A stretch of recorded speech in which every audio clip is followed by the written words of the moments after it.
सचिन जैसे ankylosing spondylitis के patients हमें ये सोचने पर मजबूर कर देते हैं कि ये पेशेंट क्या सोचते हैं, इनके दिमाग पर क्या चल रहा है, क्या क्या चीज़ें ये मिस कर रहे हैं, इनका परिवार की क्या हालत है और पिछले 8 साल इन्होंने कैसे गुजारे। और इससे भी ज़्यादा डिस्टर्बिंग फैक्ट ये है कि सचिन तो हम तक पहुंच पाए, लेकिन कितने हजारों लाखों बच्चे ऐसे हैं जो हम तक नहीं पहुंच पाते हैं, इलाज का सोच भी नहीं पा रहे हैं। उनका क्या होगा, उनका फ्यूचर क्या है, उनकी क्या क्वालिटी ऑफ लाइफ है, उनकी समाज में क्या जगह है। दोस्तों, ये सिर्फ एक केस नहीं है, सिर्फ एक यूनिक पेशेंट नहीं है जो इस तरह से चल रहे हैं। ये एक हमारे लिए चैलेंज है कि इन बच्चों की हम कैसे मदद करें। हम पहले भी इस बारे में बात कर चुके हैं, फिर हमें इसके बारे में डिस्कशन करना चाहिए और इस डिस्कशन को तब तक बंद नहीं करना चाहिए जब तक हम किसी नतीजे पर ना पहुंच पाएँ। हमें इनकी मदद करनी है और इन बच्चों को हेल्प करना है ताकि ये मेन स्ट्रीम लाइफ में वापस आ सकें। आई विश कि वो दिन बहुत जल्दी आएगा जब हम इतने कैपेबल होंगे, हमारी थिंकिंग, हमारे थॉट्स इतने कैपेबल होंगे कि हम इनकी मदद कर पाएँ। All the best to everyone who is watching this video.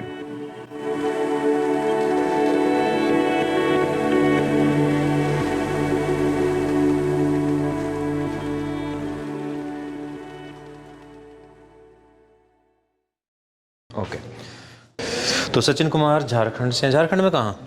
Garhwa जिला। गढ़वा। अच्छा, डिस्ट्रिक्ट का नाम है ये? हाँ, ओके। क्या बीमारी है आपको? ये हिप में प्रॉब्लम। क्या हुआ हिप में? क्या बीमारी है? दर्द था, एक पैर छोटा एक पैर बड़ा हो गया। कितने दिनों से? 10 साल हो गया। और डॉक्टर ने क्या, कौन सी बीमारी का नाम बताया? ठीक बताया था, क्या बोलते हैं, एंकाइलोजिंग स्पॉन्डिलाइटिस। हाँ, तो एंकाइलोजिंग स्पॉन्डिलाइटिस है। और उस टाइम कितनी एज थी जब स्टार्ट हुआ था? उस समय 15-16 साल। वही एज होती है। एंकाइलोजिंग जनरली उसी उम्र में शुरू होता है और फिर धीरे धीरे बढ़ जाता है। तो जैसे अभी तो पैर बिल्कुल खुलते नहीं हैं सब, थोड़ा सा भी नहीं खुला। तो ये ऐसा कब से हुआ है? ये हो गया 3-4 साल से हो गया, खुलना बंद हो गया। 3-4 साल से। तो इसका मतलब पढ़ाई कितना तक पढ़े हो? बस 8वां तक पढ़ा। उसके बाद इसकी वजह से पढ़ाई छोड़ दी? इसके वजह से फिर घर में भी कुछ दिक्कत थी। अच्छा अच्छा अच्छा। तो अभी कितना चल पाते हैं? अभी तो बिल्कुल चल ही नहीं पाएंगे। मतलब बस मुश्किल से बाथरूम तक जाते बस हो? बस घर में ही रहते हो? बस। हाँ, अच्छा, तो फिर नीचे ज़मीन पे बैठना, टॉयलेट में बैठना? वो तो 5 साल पहले बन गया। अच्छा। तो डिसेबिलिटी बहुत ज़्यादा है सचिन की। और ये आप लेंथ कह रहे हैं कि डिफरेंस है लेंथ में? हाँ, ये लगभग 2-2.5 इंच का फ़र्क है। लेकिन उससे भी ज़्यादा जो मुश्किल चीज़ है वो ये है कि पैर खुलते नहीं हैं। खुलता नहीं। ये बस इतना ही खुलते हैं। बस मतलब अगर मैंने पूरा एफर्ट करता हूँ तो ये 6 इंच भी नहीं खुल रहे हैं आपके पैर। अगर मान लो मैं इधर ताकत भी लगाता हूँ तो नहीं खुल रहे हैं, और पास आ जाते हैं। और ये मैक्सिमम ये है, बस। यानी कि नी में 2 इंच का गैप आता है मैक्सिमम। अच्छा, मुड़ जाता है पैर घुटना मुड़ जाते, पूरा ही मुड़ पर? इकट्ठे मोड़ते हैं, जाते। हाँ, इकट्ठे मुड़े। अलग अलग नहीं मोड़ अलग-अलग सकते? नहीं मुड़। हाँ, ठीक है, पंजा चलाइए। तो कभी अगर मान लो नीचे बैठना पड़े तो कैसे करते हो फिर? नहीं, बैठिए, पॉसिबल ही नहीं है। पॉसिबल ही नहीं। अच्छा, मान लो जैसे ऐसे सोफे पे बैठना है तो फिर कैसे करते हो? ऐसे बढ़ जाएगा, ऊंचा पर बढ़ जाएगा। बैठो एक बार, इस पे बैठो, कोशिश करते हैं। पीछे ध्यान से, इनका सिर ना लग जाए दीवार में, बचाना, हाथ लगा लेना।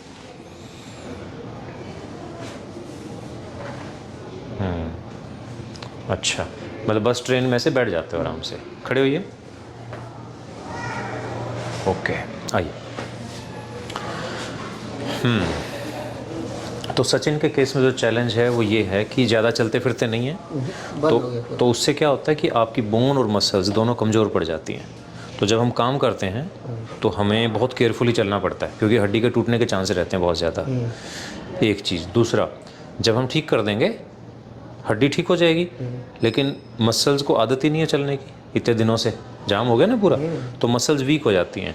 तो आपको रिकवरी में थोड़ा सा बाकी पेशेंट से थोड़ा ज़्यादा टाइम लगता है। जैसे कोई पेशेंट मान लो अगले दिन से सीढ़ी चढ़ लेता है, आपको हो सकता है 10 दिन लगें, 15 दिन लगें, वो तो खैर आपकी हिम्मत के ऊपर है, जल्दी भी चढ़ सकते हो। पर जनरली इन पेशेंट्स को जो बेड पे आ जाते हैं उनको ज़्यादा टाइम लगता है थोड़ा सा। पर एक बार जब चलने लग जाओगे फिर आपकी हड्डी और बोन और जो मसल्स हैं वो मज़बूत होती चली जाएंगी। और मुझे उम्मीद है कि 3 महीने के बाद आप नीचे भी बैठ पाएंगे, ऐसे जैसे चेयर पे आराम से बैठ पाएंगे, बाइक चलाना है, गाड़ी चलाना है, वो सब कर पाएंगे। और कुछ और वक्त देंगे तो फिर आप जैसे इंडियन टॉयलेट में बैठते हैं वो भी कर पाएंगे, ठीक है। और मैं चाहता हूँ कि आप ठीक होने के बाद अपनी पढ़ाई दोबारा करो, ठीक है। ठीक है। ज़िंदगी में कुछ अच्छा करना है। ये तो चैप्टर तो समझो क्लोज़ है, 3-4 महीने के बाद आप इसको भूल जाएंगे कि ऐसी कोई बीमारी थी, ठीक है। वो जिम्मेवारी हमारी है, ठीक है। लेकिन उसके बाद फिट होने के बाद काम करो कुछ, ठीक है। काम करते हैं, दुकान है लिट्टी चोखा। अच्छा, लेकिन मैं चाहता हूँ पढ़ाई करो आप, ठीक है। घर में सर कमाना वाला भी तो कोई नहीं है। बात ये है। एक ही है ये। अच्छा, आप ही करते हैं सर। सारे ओके, आप लोग? जीजा अच्छा, रिलेटिव्स हैं साथ में। चलो ये बहुत बड़ी बात है कि आप इनका साथ दे रहे हैं। एनीवे, अच्छा करेंगे हम, बढ़िया करेंगे। पहले एक करते हैं फिर दूसरा करेंगे। कोई सवाल? कोई सवाल नहीं। ये सवाल तो है ना कितनी जल्दी ठीक होंगे।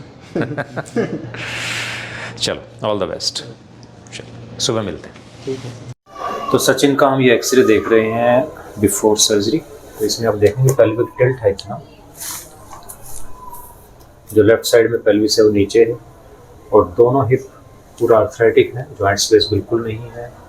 इनफैक्ट थोड़ी थोड़ी ऑस्टियोफाइट एक्स्ट्रा बोन बन गई। ये देखिए, ये सब ऑस्टियोफाइट्स हैं, ये भी एक्स्ट्रा बोन। तो दोनों तरफ ऑस्टियोफाइट बनने से क्या होता है कि मूवमेंट्स बिल्कुल खत्म हो जाते हैं, जैम हो जाता है बिल्कुल हिप जॉइंट। और पेल्विस टेढ़ा है, पैर की लंबाई भी छोटी बड़ी है, और आपने देखा ही है कि कितने डिसेबल्ड है, बिल्कुल एक एक कदम लेना मुश्किल है। इनकी सर्जरी की हमने दोनों तरफ का हिप रिप्लेसमेंट किया है, नॉन सीमेंटेड। इसमें आप देखिए कि ये देखिए बिल्कुल वेल फिटिंग एक स्टेम है, और ये 4 महीने बाद हमारे पास आए हैं। तो इसमें आप देखेंगे कि धीरे धीरे कैल्शियम डिपॉजिट होना शुरू हो गया है। तो इम्प्लांट कभी भी सिंक नहीं करता है आपका, अगर आपका फिटिंग बहुत अच्छी होती है। तो इसमें कोई कॉलर नहीं है, किसी कॉलर की जरूरत नहीं है।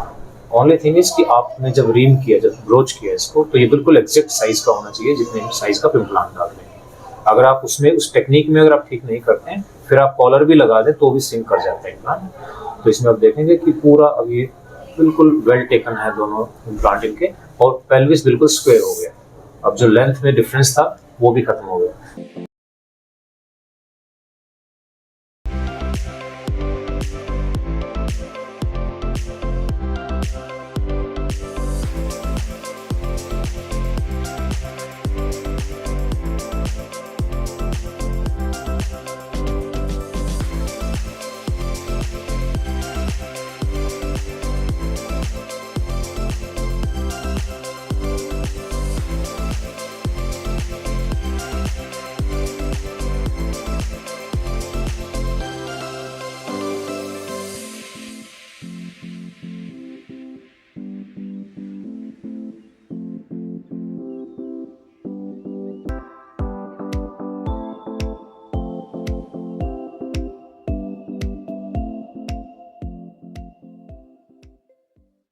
सचिन, पहले फर्क था ना पैर में आपके? हाँ, पैर उठा के चलते थे। पैर राइट वाला छोटा लगता था। हाँ, छोटा था। लेट जाओ। अब देखिए बिल्कुल पैर बिल्कुल, ये पंजा ऊपर जाता नहीं है पूरा नहीं जाता है। हाँ, ये टाइट है थोड़ा सा, क्योंकि बहुत दिनों से आप ऐसे रख के चल रहे थे।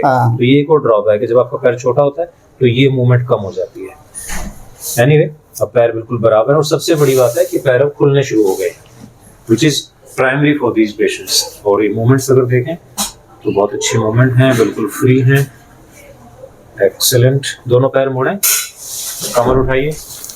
तो ये तो पहले कभी हुआ ही नहीं था, कोई भी नहीं किया था। दोनों पैर था, सट गया था, थोड़ा सा भी खुलता नहीं था। बैठिए, चौकड़ी लगाएंगे। तो ये आज हम कितने 8 साल के बाद 8-10 साल हो गया, कभी बैठे हुए नहीं किए थे इसे। 10 साल के बाद चौकड़ी लगा रहे हैं पहली बार, लेकिन अभी भी थोड़ा सा ऊपर है। जब प्रैक्टिस करेंगे तो थोड़ा धीरे धीरे नीचे आ जाएगा। और ये एक्टिविटी जो नीचे बैठने की है, स्क्वाट उधर मुंह करके चलिए बैठिए। तो ये भी हम अब 10 साल के बाद वापस कर रहे हैं। हालांकि अभी हमें थोड़ा सपोर्ट लेना पड़ रहा है, आइए, थोड़ा सपोर्ट लेना पड़ रहा है, लेकिन जैसे जैसे प्रैक्टिस करोगे फिर आपको इसकी जरूरत नहीं पड़ेगी। तो अब कितना चल लेते हैं?